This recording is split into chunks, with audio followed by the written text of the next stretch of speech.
Clinton Historical Society.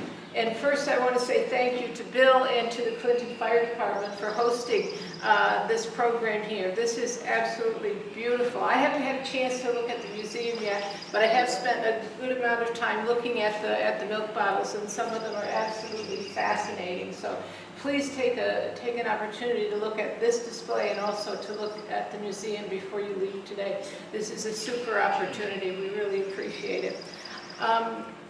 Welcome to the last program of the 2021-22 program year for the Clinton Historical Society, and it is a good one.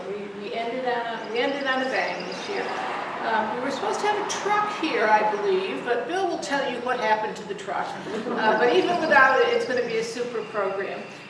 We are already working on the programs for the 2022-23 year, and there are some really good ones being lined up for that too.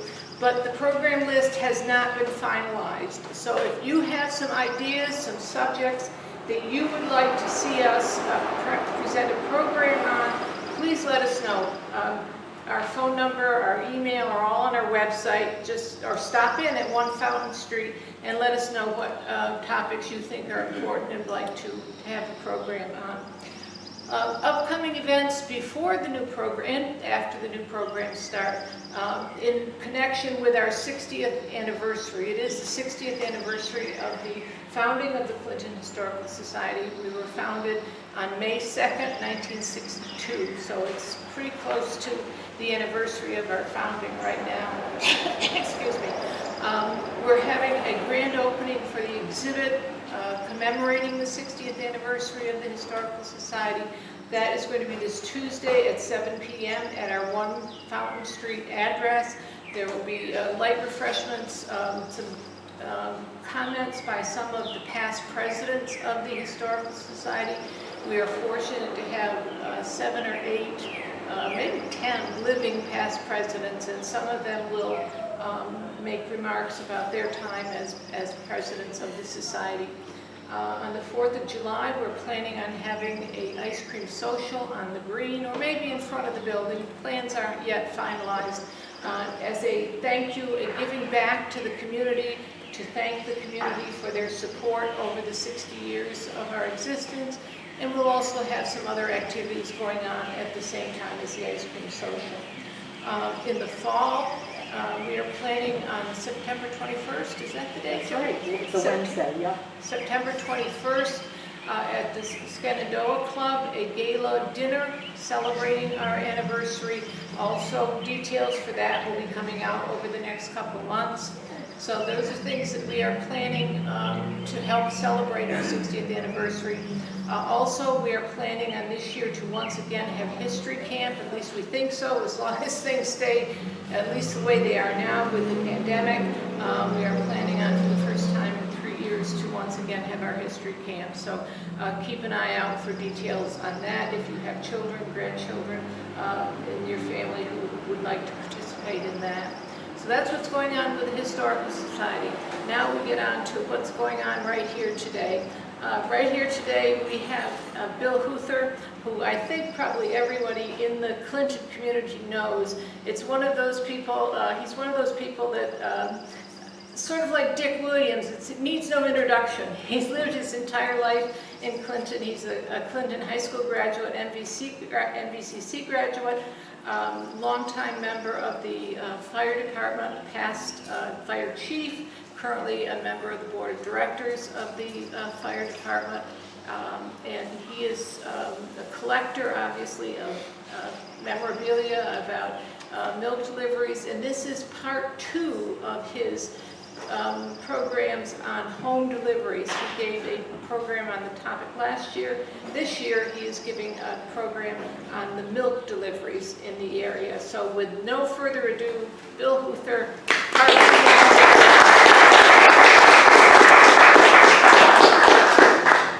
I'll get my cheat sheet because as you get older, you forget more. So, welcome. It's really kind of interesting that this is actually 25 years ago exactly this year that I did this program for the first time in 1997 at the Historical Society. I'm almost ashamed to show you the picture here of me, but That's me when I had, my hair wasn't, I still had hair, and it was a different color. So, but it was a lot of fun then. A lot of the people we're going to talk about today were there then, Ken Crane in particular.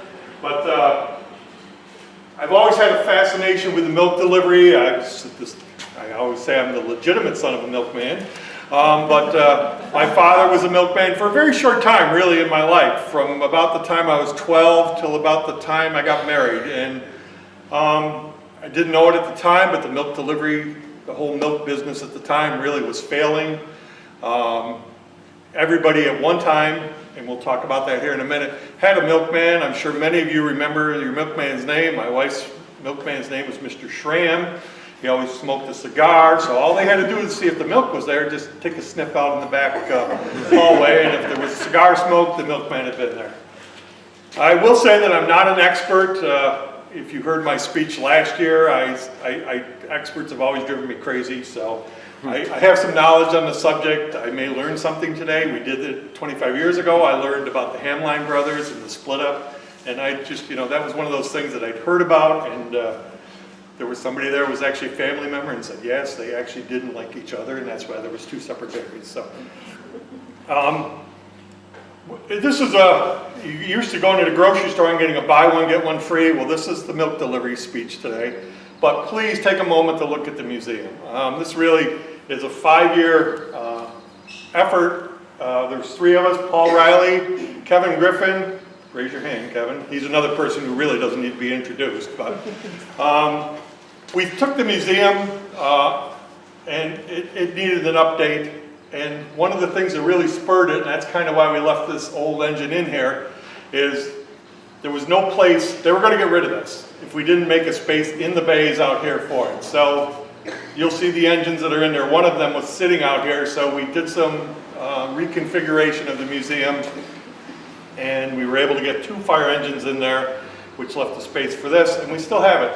And this thing really, it doesn't do a lot of calls anymore. We just had a 5-acre grass fire up on Grant Road a couple weeks ago. It's light enough to drive out into the field. During the floods, which we had here in Clinton, this thing pumped for, I don't know, 36 or 48 hours straight. So we build the museum as a true community asset. Part of my purpose of having the meeting here today was so that you history-minded people can see this and spread the word, because that's really what we want people to do. Dr. Grimm, I know he's leaving, but he's pretty much committed to bringing a 2nd or 3rd grade class, we're not sure yet, each year to the museum so they can see that during Fire Prevention Week. So there's a bunch of thank yous, besides Paul Riley and Kevin Griffin for their work in the museum and helping me set up today, and hopefully they'll stay around and help me take down today. Dick Williams is here. We had a nice ride around town a year and a half ago now, Dick? It was in the beginning of the pandemic, and Dick was able to fill me in on a lot of the dairy information that I kind of sort of knew, but he answered a lot of questions. I'm not being a very good ex-fire chief. The fire exits are over there and over there, or follow us, or go out the doors. So this is part 2. This is specifically on home delivery of milk. If you saw my Zoom program last year, I apologize for the initial broadcast of it. Even though we'd run through it at the Historical Society, there was a glitch in it. It took my technologically savvy older child out in Boston to fix it in the middle of the week. So what's on the website now is much better to view than what we broadcast, but we tried. So my dad started but before he was a milkman, there's a couple little tidbits here. So he worked for Split Rock Beverages. He worked there for, really that's what I remember him doing when I was a kid before he became a milkman. He worked there from before he was married for probably close to 20 years. And actually, for you history buffs, this is actually still a capped bottle of ginger beer. I'm sure it's probably flat by now, but I worked there right up until the end, right before we got married, and that's a whole nother story, but I probably bottled this in 1974. It was actually in my grandfather's basement when we cleaned out his house. And of course, most of you remember the old ginger beer crocks. They really didn't use these much when I worked there. The only place they sold them to was the bowling alley, Because if you remember, the bowling alley had the pockets behind the wooden seats there, and they held these specifically. So Bob Wicks and Split Rock had worked out a deal. They'd continue selling their soda. But we're talking about milk, right? So my dad started in January of 1966. If you remember, January of 1966, you remember there was a little snowstorm at the end of that month called the Blizzard of 66. Well, I was the oldest of 4 boys, and it became my job to help my dad on the milk route every Saturday. So I remember we had a dormitory-like room. There was 4 of us. Each one of the brothers had a 4 corner, and I was in the farther corner. So the rule was, if my dad came in to get me up to go on the milk route and I wasn't sitting up on the bed, he would just grab my leg and pull me on the floor, and that obviously woke me up. So it didn't take me too long to figure that out. And I remember him coming into the bedroom that morning, and I was like, I sat up and I go, it's not Saturday. He goes, get up, you won't have school today, you're coming to help me. Well, we came home 2 days later. I mean, literally, we got the truck stuck down on the corner of Eagle and Nielsen in East Utica. I mean, if I had my truck here. We buried it right up to the windshield, couldn't get it unstuck. And the funny thing was, the word spread around town, or around the block at least, that there was a milk truck stuck at the corner. So we sold every drop of milk while we were sitting there waiting for help. And they only had to come like a couple miles in a 4-wheel drive truck, and it took them almost an hour to come and hook onto us and pull us out. And you know, my dad was like, the owner pulls up and goes, Bob, how much you got left? He goes, we sold it all sitting right here. And he goes, I don't know what happened to the bottles. I remember exactly what he said. It's more important that you sold the milk than worry about the bottles. So, you know. So the life of a milkman. Has anybody here ever done it to begin with? Okay, so. It was really a physically demanding job. You were out in all kinds of weather. I remember as a kid, I was always judged my strength by the ability to lift 1 case and then 2 cases. And actually, when I was a little bit older, I could actually carry 4 cases of milk, 2 in each hand. And it's hot in the summer, it's cold in the winter. And when I say cold, I mean really cold. There's an old story about delivery trucks, and if you remember from last year, I spent basically 25 years of my life delivering either laundry or bread. And these trucks they drive, which everybody's familiar with, UPS trucks, that type of van body, all you have to remember about those trucks is it's always 10 degrees warmer in there than it is outside. So if it's 0, it's 10 degrees in the truck. If it's 100 out or 90 out, it's 100, 110, 120 in those trucks. Most of them, I don't even know how people, matter of fact, you see the big commotion now about the new post office vehicles. You know, the mailman has been driving around in an aluminum box for 30 years now. And now they're complaining, you know, people are saying, well, they don't need air conditioning. Yeah, they do. So, I also remember frozen milk. Frozen milk, how do you get frozen milk? Well, when it's 20 or 30 below 0 and you line all the cases in the truck, no matter how much you protect them, and we used to put insulated blankets over them, the last 3 rows of milk would always freeze and pop their caps. So what do you do with 25 cases, 30 cases of milk? You pick the caps up off the floor, you wipe them on your shirt, and you deliver them. That's what we did. So much for where cleanliness prevails. But if you remember my program from last year, I drove a laundry route for 20 years. I got to know the people on the route. I became a member of their family, sharing their triumphs and their tragedies. But you watch your kids grow up and go away to college. But we had the keys to the houses, and I even had this as Smiths. Or, unbelievably, the doors were unlocked all night long. So you would literally walk into people's houses at 3, 4 o'clock in the morning, put the milk in their refrigerator and go out. You were a trusted friend, asked for advice, or maybe with an older person, and we had quite a few older people, you were the only human interaction they had for that day or even week. But if you ever worked in the quiet of the night, and Griff and Paul and other firemen will tell you, we work in the quiet of the night. Usually it's not too quiet when we're around, but it's almost it's alluring, really. I remember East Utica driving down streets that were really busy in the daytime, and you'd just be driving down and you'd be the only person out there under the streetlights. So I got paid, ready for this? $2 a day to help my dad in 1966, probably up until 1970 when I pressured him for a raise to $5 a day. But I got paid in $2 and change. So, because people would leave their money out for the milkman, so you had to make the change, and if you made a mistake, you might get paid $1.70 that day, or $1.50, or if you got a tip, you might get paid $2 1/4. So, it took me a long time when I was young to figure out why I got all the third floor walk-up stops and my dad got all the front porch stops, but it took, like I said, for $2 a day. But really, this reflects back on a simpler time when the wife was home with the children, and I think really people did care more about their neighbors. So a little bit about the milk history.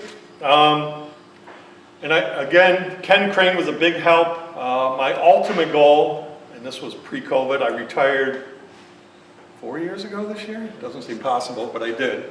Was to write a book on the milk history in Oneida County. Well, I've got a lot of material, and hopefully we'll get to that soon. But Ken Crane was extremely helpful.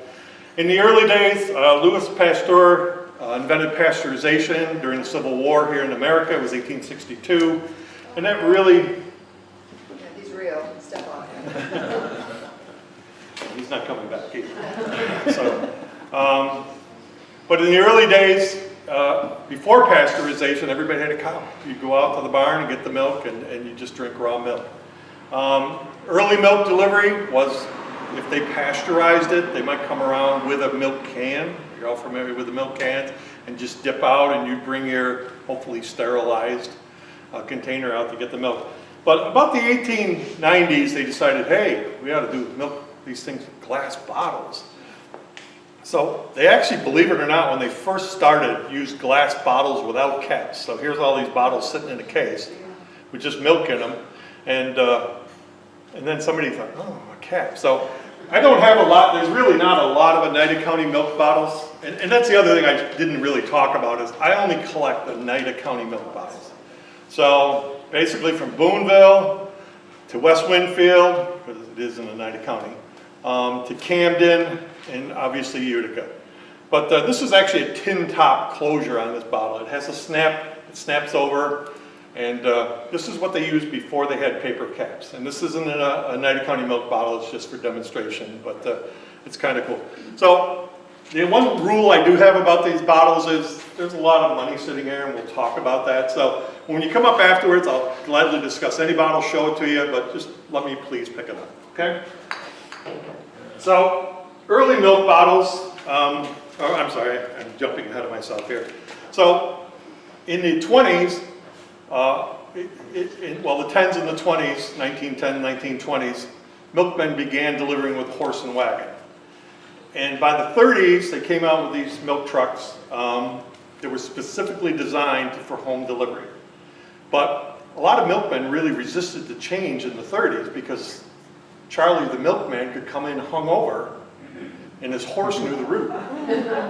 So all he had to do was just basically the horse would stop in front of the house, run the milk in, and then when he had to actually drive the truck and think a little more. They didn't like him in the beginning, but. So in 1920, there was 25 dairies in Oneida County. So we'll figure at the time Utica was a big chunk of the population in Oneida County. We'll figure a third of the population. So we'll say there were 75 dairies in the county.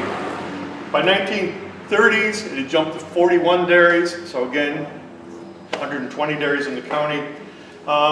In the 40s, during the war years, they had trouble. Most of the men went out to fight the war. The Piercema family in Riscony, the mother actually drove the milk truck. She was one of the first female milkmen. I guess if you call a mailman, transgender, whatever. So, but it stayed steady. But in the 50s, that was the real boom time for the dairies. There was 40 plus dairies, and into the 60s, it had dropped down. I remember my dad, like I said, started in the latter stages of home delivery, but we'd drive around and you'd see in the same block 3 or 4 different dairies delivering milk in the morning. In the 70s, there was 15. In 1980, there was 6. In 1990, there was 4. And to my best ability right now in 2020, there's 1 dairy left that still delivers milk in Oneida County, and probably most of you people in here have seen their truck around. Vernon Dairy, great family from Deansboro. Still delivering milk, no longer in glass bottles. It's packaged, and it's really pretty economical, especially when you think about what it costs you to get in your car and drive down to the store. And I work part-time in Hannaford, so I shouldn't be saying this. So to sum it up, the 20s to the 50s were really the heyday of the dairies. Everybody had a milkman, they had an iceman, they had a laundryman, they had just every kind of home delivery service you can imagine. So let me get my correct page here now. I think that's what I'm going to do is just rip through some of these bottles here. It kind of sums up the dairy industry. It was a huge industry. I mean, even in the town of Kirkland, Dick's book talks about how many dairy farms there were. I think there's, 2 or 3 left now, Dick, that are actually working farms? Under 10, I don't know exactly. Yeah, but I mean, when you really think, I mean, we know it from the fire department standpoint because we don't really go to that many barn fires anymore because there's not really a lot of, I shouldn't say that, right? That's like the eternal curse. But, usually it's an abandoned barn if we go to it now, but very few working dairy farms in this county. So, what I've done here is after the tin type. So embossed bottles, when they first came out with milk bottles, they were embossed, which means basically it was a glass bottle and they stamped their name right into it. So the dairy I've chosen to represent the transition through the years, if you will, of milk bottles is actually the last dairy my dad worked for, which was Mueller's Dairy in Whitesboro. So you can see this says Mueller's Dairy with a big M on it, Whitesboro, New York, and this is pretty much how everybody's bottles were. If it was Crane Dairy, it'd say Crane Dairy, Clinton, New York, and most of them had something on the bottom because when they took them to the bottle exchange, if you got somebody else's bottles, they would put them in upside down and this says MD, Mueller's Dairy. So that's how they would sort them in the, and they had half pints, and this is kind of a cool little bottle from Mueller's Dairy. It's called a Jill.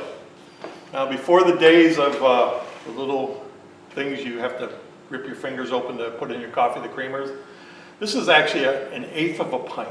Not a lot of dairies use these, but this actually says it's embossed, Mueller's Dairy, Whitesboro, New York. So, and this dates from the 20s. And then they got the great idea to go to pyroglazing, which was a lot more colorful, a lot more advertising, and which is also my favorite, and which is also the most expensive ones. So, but it's kind of interesting that Mueller's Dairy never really changed a lot. This is from the 30s. We protect them, so satisfying. That was actually the saying they used on their trucks right up to the very end. So there's a couple of those, and then you have the bigger bottles. Actually, I didn't bring one, but they have the taller quarts. These are actually called squat quarts. When people started getting electric refrigerators and they didn't want the big, huge bottles, these bottles here, taking up so much room. So if you can see the difference there, those are called squat quarts. And they thought, they'd be able to pack more of these in the refrigerator. And believe it or not, even back then, they used to lay them down on their sides in the refrigerator. So, I mean, it must be the cap seats were pretty good. But there's a couple of different, this is kind of an interesting, this is from 1950. It says it says right on it, return to rack. Well, if you think about it, 1950 was the post-war baby boom. There were literally thousands of kids in most school districts, or at least the bigger ones.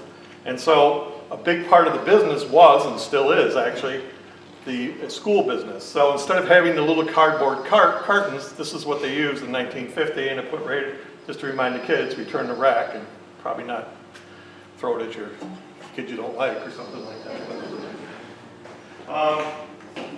Dairies tried all different ways to attract business. One of it, these are juice bottles. It's actually my wife's favorites.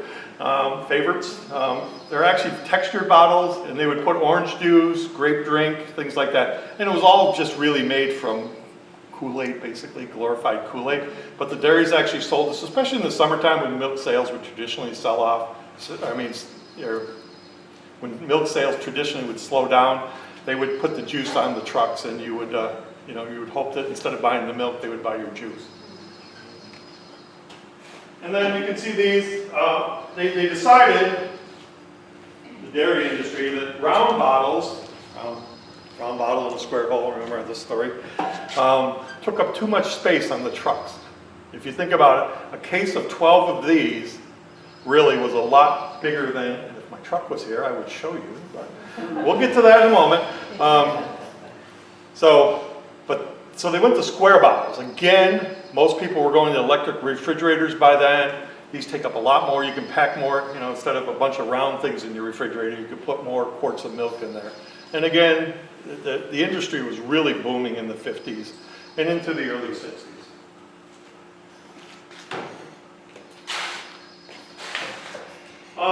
Obviously, a lot of what dairies did back then was home delivery, but they also did sell to stores. So how do you differentiate the bottles from your regular delivery bottles? You put an orange band around the top, because every store we charge a deposit on this, just like the soda bottles. So if you bought a quart of milk, I don't even know what it was, but we'll say 2 or 3 cents for the bottle. And this is how they knew that, you know, Joey wasn't going and cleaning out his Mueller's Dairy neighbor's milk box and bringing them all back for 3 cents. It had to have the orange band on it. And then most of the dairies evolved to half gallons. I got an early half gallon here. Right where I put it. The early half gallons were like this. They didn't have the place to put your hand. This is the later half gallon. You can see it's the one you're familiar with. This is like a Burn Dairy bottle today.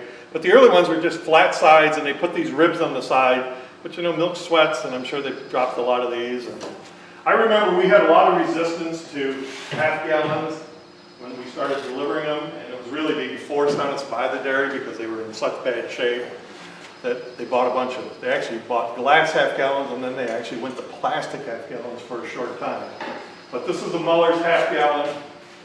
And again, this is the latter one from the mid-60s. It's got the grip on it so that when you pour it, it's easy to pour. But the customers didn't like this because they felt like the milk was getting sour. I mean, milk even back then would last a week. So if you couldn't use a half a gallon of milk in a week, you probably shouldn't be getting home delivery. So. The first dairy my dad went to work for was Robert's Jersey Dairy.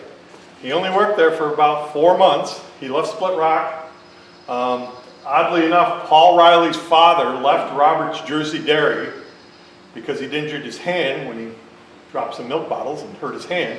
And guess whose dad took over from him? Mine. So it's a small world.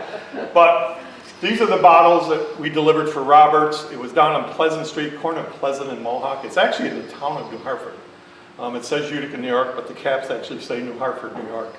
And the house is still there, 716 Pleasant Street. But I used to be able to carry 2 of these in my hands, even as a teenager. And what I learned was when you slip on the ice and you throw the bottles in front of you to get rid of them so you don't fall on the glass, and they bounce off and smash on the concrete in front of you, and you put your hand in it, which leaves you that beautiful scar, which I still wear to this day. But the funny story was, I mean, here I am really bleeding. At the heel of the bottle had gone right into my hand, and I pulled it out of place. And my dad was more concerned about finishing the route than my hand. So he had a dirty old glove, and we got some napkins he had on the truck, and we packed them in there. Nowadays, they'd be flying helicopters and 15 ambulances. But I survived without stitches. My mother was not too happy. So this is kind of an interesting story. We never delivered these bottles when he worked for Roberts, but the people who bought the dairy kept all these bottles. These are brand new bottles. These have never been used, 1943. And so this guy calls me up one day. I'm a railroad buff, and he's a railroad buff. He's like, hey, my family's got all these milk bottles. You want to come down and look at them? So I do, and I was like, holy cow, they're Roberts bottles. And they're still in the cardboard boxes. This is actually the side off one of the boxes. It's extra glass. So he's like, they had 3,000 of these bottles. So he goes, what do I do with them? I go, smash 2,800 of them, and you can sell the rest of them. I said, otherwise you're going to flood the market, and you're not going to get any money out of it. So what are you supposed to do? Flooded the market. They were selling for about $5 each for a long, long time. I would guess now they're probably a $25 bottle because they're brand new, they've never been used. But they did not take my advice. But they did pay me well because they gave me 3 whole cases of these, many of which I still have as mine. Okay. So So a couple of the local, well, here's a couple of interesting Roberts. It was actually Roberts Jersey Dairy. They really did try to use Jersey milk a lot. But build them healthy, your baby in mind. We're going to talk a lot about the slogans on the back of the bottles here. This is the slogan that was on their trucks, where cleanliness prevails. And that was on everything they had, at least in the 60s. We mentioned Vernon Dairy when they still delivered milk in glass bottles. This is what their bottles look like. Kevin, I know you had them deliver. When we found out, we went for a long time without milk delivery. And then one day I saw the truck and I'm like, well, I got to call these guys. My kids were still little. We used to get 12 quarts of milk twice a week, and my kids just drank it like it was Kool-Aid. And now we still get the delivery from them, and I told them as long as they're in business, I'll be a customer. We get 1/2 gallon once a week and 2 cottage cheese. But they still come to my house. Everybody knows where Voss's is, right? Yes. You ever wonder why there was a milk bottle on top? Because it was a dairy. Voss Dairy, Whitesboro, New York. There's pep in our milk. That was their slogan they used a lot on almost everything. Another one from Whitesboro, Holland Farms. Before it was Holland Farms. This is when they were still delivering and they didn't have any dairy stores. They read the market correctly. They could see that home delivery was declining, so they needed an outlet for their milk. They had the dairy store, which is still in Yorkville, even though it doesn't have Holland Farms milk anymore. And then they opened the store here, I think it was 1968 in Clinton, right where the post office is now.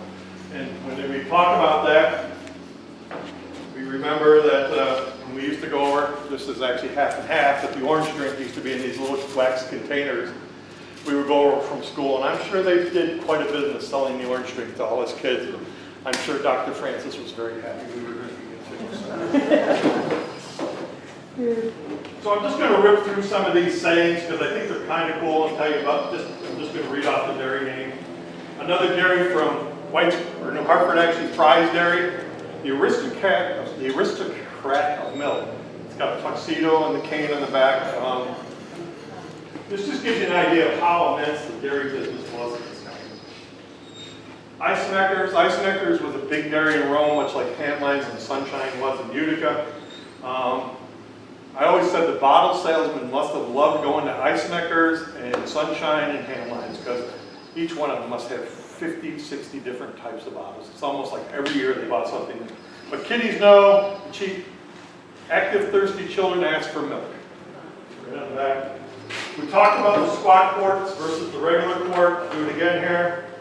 But obviously there was some resistance when they came out with these space saver quarts, is what they call them. 1/4 quart. We've adopted the use of this new bottle for your convenience. You'll find it takes less room, space in your refrigerator, and is easier to handle. Customers didn't like them. They didn't last very long.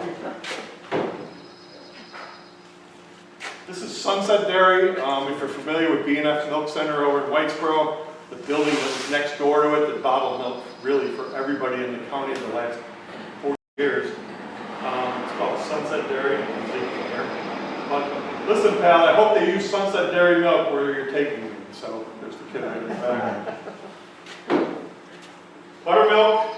I say this and I'll have to be very careful because I said it in 97 and I got views in the odds then. This was a very attractive lady back then. So buttermilk gives security to health and beauty. So you can drink your buttermilk. Walnut Dairy was actually bought by Crane Dairy in the war years. They actually operated as a separate dairy for quite a long time, into the middle 50s. But Walnut Dairy was on Walnut Street in Utica, one of Utica's cleanest dairies. I had a friend up in Camden. Well, I had more than a couple friends. I drove the laundry route to Camden for 20 years, so I got to know a lot of the people, much as if I'd driven the laundry route here. Stace and Pearsall. Stace was a good friend of mine. These were restaurant bottles. This was early half gallons, and they were round, and they sold them to restaurants. Doc Stork says, babies do better on our milk. And again, you notice a lot of this is aimed at children and babies. Now milk is technically not good for you anymore, I guess. I don't know. Along with bread, we went through that in the baking industry with low-carb bread and everything else. But this is actually Ludlow's Farms out of Clayville. Same Ludlow's that runs the sand pit. Eisenecker's bottle, nature's most perfect food, scientifically tested and approved for babies. Modernized. Vitamin D milk was something they came out with after World War II. They actually put vitamin D in it. So on that note, what they found is the milk with vitamin D in it didn't last as long. This is kind of a stretch. Borden's was in Oneida County, so this is a Gail Borden bottle. It's really the only amber bottle that pertains to Oneida County. But they came out with these bottles in the 50s, and they put the milk in it because the ultraviolet rays wouldn't affect the vitamin D in the milk. Well, you can imagine what Mr. and Mrs. Consumer thought of this milk and brown milk and the ours was chocolate. They didn't last very long. Another fad in the dairy industry. This is really a cool bottle. This is Oliver out of Oriskany Falls. And the only reason I brought this one is because it says Oriskany Falls, and it's the only one that says and Deansboro, New York. So they were from Oriskany Falls. It must be Niles Oliver. His nickname was Nick. Listen, pal, I hope they use Nick's milk. It's basically the same saying as the other one. Liberty Dairy in Utica, Statue of Liberty on it. Ham lines, I said, was a big dairy in Utica. They actually lasted up until 1974. You'll see one of their trucks in the short video I've got here. But it's kind of interesting that I ran a Teamsters, when I was managing, I ran a Teamsters organization. And so in 1974, the dairy industry was failing. They went to the Hamline brothers. The drivers hadn't gotten a raise in more than a few years. They said, look, we really got to have a raise this year. And he's like, look, we're just barely making it. If you guys hit me up for a raise, I'm going to deny it. Well, we're going to go on strike. He goes, well, if you go on strike, I'm locking the door. And they're like, yeah, okay, sure. So, long story short, they didn't get the raise. They went on strike. He locked the door. The next day, there was no more Hamline sales. So, this is a nice Hamlines bottle. This is got the yellow and red pyroglazed on it. Make our town a better place to live and drive safely. We could use these bottles today, I think so. This is an early half gallon. It's from Harvale Dairies in Blossville, New York. Of all godforsaken places. You're from Blossville, right? So drink milk, drink more milk is good for you. And then there's one dairy in United County that has cost me money, a lot of money. And that's Beech Grove Dairy in Utica. Beech Grove Dairy, while some of the dairies use the cream top bottles, and you probably remember these, they were in the 30s and 40s. What it basically was, they would put raw milk in here, or pasteurized milk, and the cream would actually rise into the bubble here in the top. And I brought a little spoon here somewhere to demonstrate. And you would take this little spoon and reach in and scoop this cream off. And then basically what you have is skim milk. That's why it was kind of a joke when dairy just came out with skim milk for your health. It was like, well, anybody who had cream top bottles was drinking skim milk for years. Because mom and dad would get the cream on the top and you would get the skim milk. But Beech Grove Dairy came out with a thing called baby face bottles. It's actually part of the Carbone family, believe it or not. And so, if you look real close, this is the cream top dairy from Beech Grove, which was down about where Charlestown is, between Charlestown and Culver Ave on Beech Grove Place. But you can see the baby's face embossed right into it. And this was just a gimmick, you know, keep smiling with baby top milk. So they had it right on the back of the bottles. So these are very expensive bottles. These are very collectible bottles. This is one of two known to exist. So here's a round one. Well, here's a square one. I don't think they ever use these. I almost think this was like a sample. Somebody else has one, but other than that, this is it. It's one of two. And then a while ago, I don't see it, but it's here somewhere. Oh, here. Somebody had 22 cases of these, the pints with the cream top in it. And they put them in there's an organization called the Milk Route, Milk Bottle Collectors. And within 2 days they were gone. I called like the very next day after this ad broke, and there were 3 left, and I had to go out to Syracuse to get this. So. During World War II, the dairies got involved. There were war slogans on it. Everything was patriotic. Everybody was expected to conserve. Dairies were struck. A lot of dairies during World War II went from every single day delivery to every other day delivery because they saved on tires, gasoline, oil, and everything else, and they didn't have the manpower to do it. So, America first, last, and always, Uncle Sam's Dairy, Utica, New York. I won't tell you what I paid for this bottle, but this is the most expensive bottle I've ever bought. Again, one of two known to exist. It was actually E.J. Perry, where if you knew anything about the Sunshine Dairy Company, he was a brother of them, and he had this little dairy down on Lansing Street, only lasted for a few years, but this is a war slogan bottle from Uncle Sam's Dairy in Utica. I think it's almost sacrilegious to have a paper carton here, but Borden's did have them. And I've got a couple more slogan bottles here to talk about.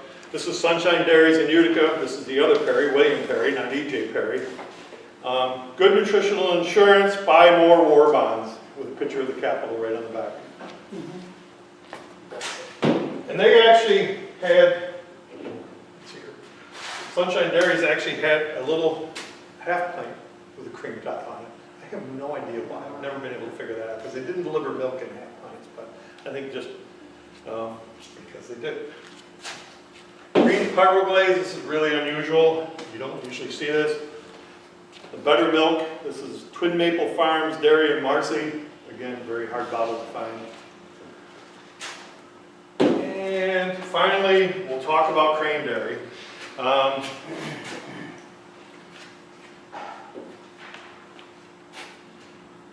always thought this was a cop, but it was probably supposed to be a milkman. Please wash and return promptly. Well, Ken always told me stories. They used to compete with Chris Brothers here in Clinton, and obviously Crane stayed around until 1972, so they won the war.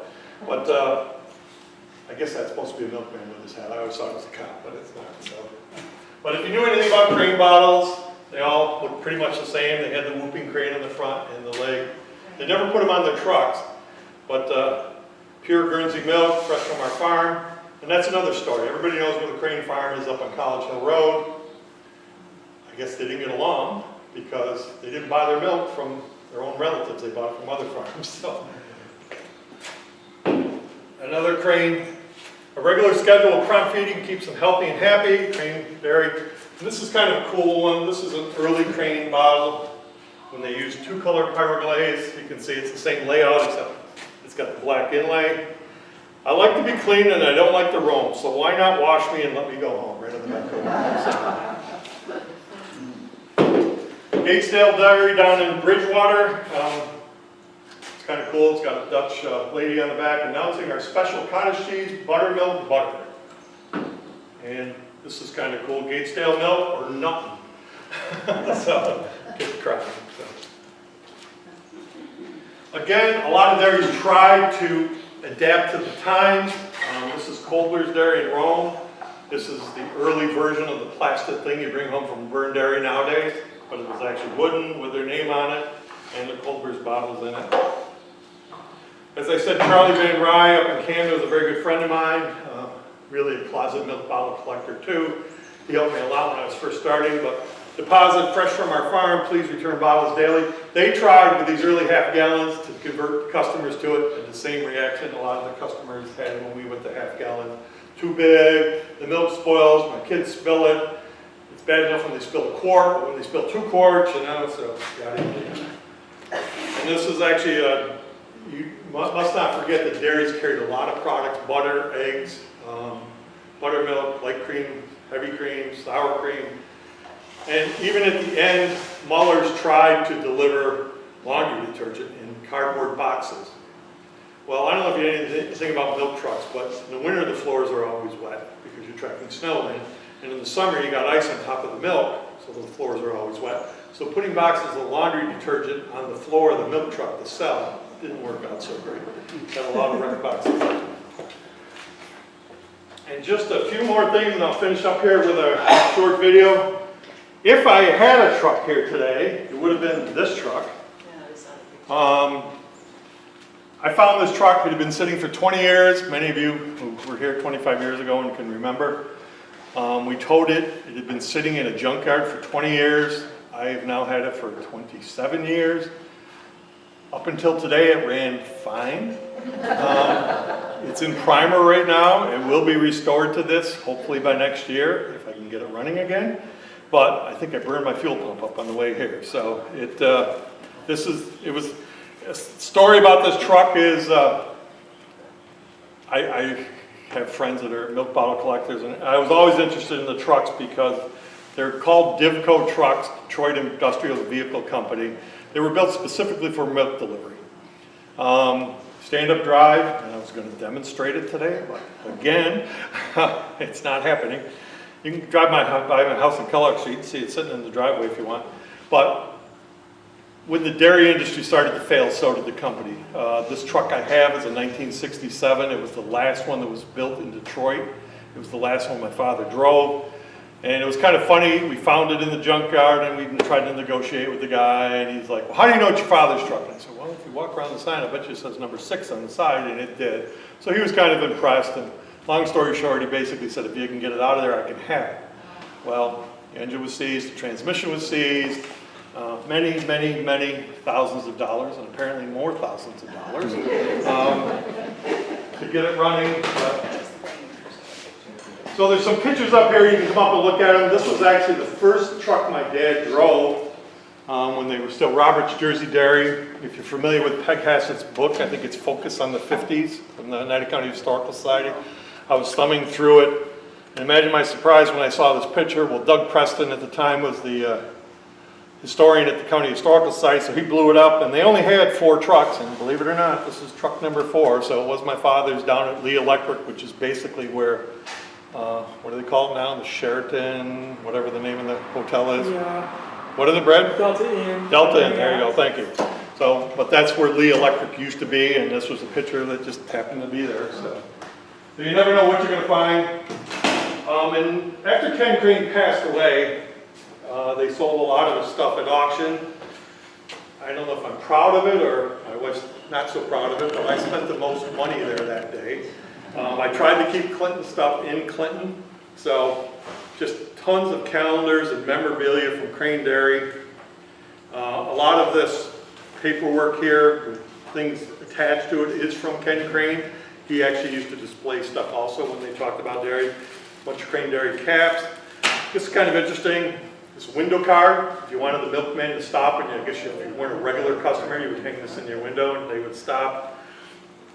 Along with the things that were besides the memorabilia from Crane Dairy, they had all these salesman samples. So this is how you picked out what color milk carton you wanted if your dairy was. So here's all the colors, and this was all stuff that was in the box. And that's a kind of a funny story, because that day of the auction I spent a lot of money, but I had the Crane Dairy truck at the time. And it's kind of funny today. I went up there and I'm like, oh, I'll bring the other truck because everybody's seen the Crane Dairy truck. We'll get which one broke down the road here. So. But this is really interesting, and I probably should give a copy of this to the historical site. This is actually a surveyor's map of the Crane Dairy property when it was up on Griffin Road, which is about where the radio station is now. It burned down in 1963. There's a picture of the plant right up here on the table, right here. And after that, they got their milk bottled at Mueller's Dairy. So here's a picture of the plant before it burned. And in our fire department archives, when we were doing some work on the museum, we actually found the picture of the Crane Dairy fire. And you can see all the half-charred milk cases outside. If you're familiar with Access Federal Credit Union, that's where their office was. This is actually right almost in the same exact spot. This is the Crane Dairy trucks lined up in front of their dairy store, which was there. Many of you probably remember, old-time Clintonians, the Double D Diner. That was actually the Crane Dairy office, and here's all the trucks lined up. There's 1, 2, 4, 5 Divcos and a pickup truck. So. And the funny story is you never know what you're going to run into in life. So I actually hauled the Crane Dairy truck down to Bridgewater, Virginia, because there's actually a National Association of Divco owners, Divco Club of America, and they had their convention in Bridgewater, Virginia, which is way down in the bottom part of the state. And so we hauled the truck down there, and believe it or not, I had trouble with that truck, that convention too. But we made it through it. But this guy comes up to me, and you meet these people, and they're just like right in your face, like I had to keep walking. He's like, oh my God, you brought the Crane Dairy truck. And I go, yeah. He's all excited. He's like, I got a picture of that one as in use. I said, okay. So I didn't see him again, but at the banquet I did, and he comes up and he's talking to me, and he shows me a picture, a black and white photo. Well, it's actually a picture, and you probably have seen the picture of Ken Crane standing with the truck in the Herkimer County Fairgrounds, because the first year we had it restored, I took it down there and like Ken stayed with the truck all day long, and I just left and went back and picked it up. He had a great time. But I'm like, well, no, that's just recently taken, but it was black and white. I didn't really want to burst his bubble. And then he's like, well, I've got this manufacturer, and do you mind if I take pictures of your truck? No, have fun. He goes, well, we're going to make a model of it. And I'm like, yeah, okay, sure. Well, I'm a railroad buff, and I'm not a big model railroad, but I had enough of one that my friends started calling me up like 3 months later, and they're like, do you know your milk truck is in model railroader? I'm like, no, it's not. They go, no, it's your truck. Well, he actually did follow through, and here's the model of the Crane Dairy truck with the little milk. He asked me what color the uniforms were. Gray. I told him, well, there's the little guy with the gray uniform carrying his little thing of milk, and he actually stands right here next to the truck. So you never know. So the person who irritates you the most might. The funny thing was, I wanted to buy, I don't know, 6 or 8 of these, and for Christmas gifts to give them to my kids and a couple of relatives. So I called up the manufacturer, and I'm like, yeah, it's my truck. You got any kind of deal? No, it's full price. So that was the negotiation. So I paid the full price for all, even though it was my truck they modeled. So, and I think that's about it. We have a 3-minute little film here. Oh, the milk boxes. I'm sure you probably saw Muller's Dairy Borden, pages from Rome. This is what every milkman carried. Milk carrier. You would put, not without the dust. You would put your milk in here, and if you had a customer that took 4 quarts, you'd always, especially if you were going to see them, you would try and sell them whatever the special was. That dairies had specials, and be it eggs, butter, or whatever. You'd always try to upsell them something extra because you were a true root salesman. So the video we're going to see here was actually shot in 1970 or 71. Frank Cittadino was my art teacher at school. This is very, very rough video. It was shot with a Super 8 camera that was the property of Clinton Central Schools. Mr. Cittadino said I could use it on the milk truck, but if anything happened to it, he didn't know me. So I took the truck video, I took it home for a while and used it there. And it's all kind of chopped up. I'll try and narrate it as best I can as we go, but it's just the subject matter is so unusual that I guess it bears the... We're going to turn off the lights here. So if you ever wondered what a milk truck looks like at night, this is what the headlights look and the clearance lights. Again, this is a little rough, but you'll have to bear with me here. It'll get a little better in a moment.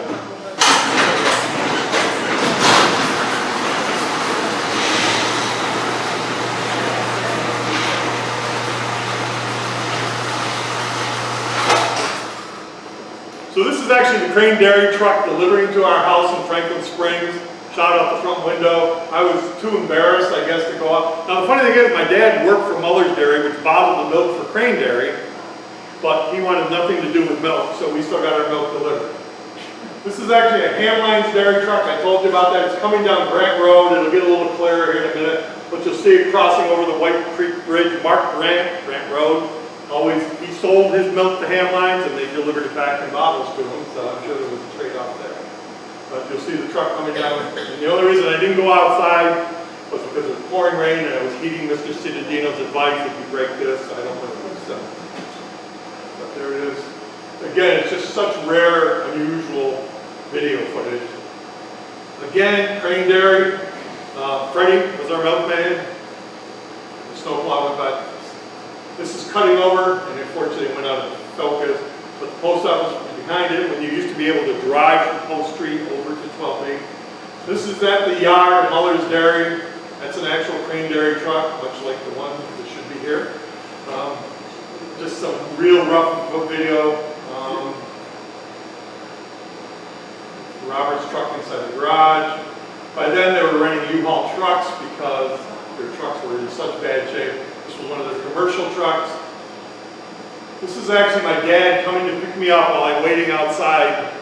So I took the milk, I went and delivered the milk, and then I took a video of him coming back. This is up on top of Deerfield Hill, and it was cold and snowy that day. My dad driving along.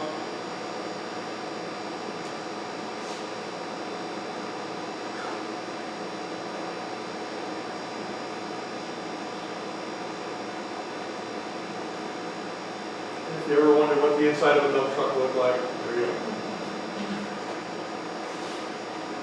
And this is where we were stopped up at the trailer park right at one of the coldest spots in the night county on top of Deerfield Hill.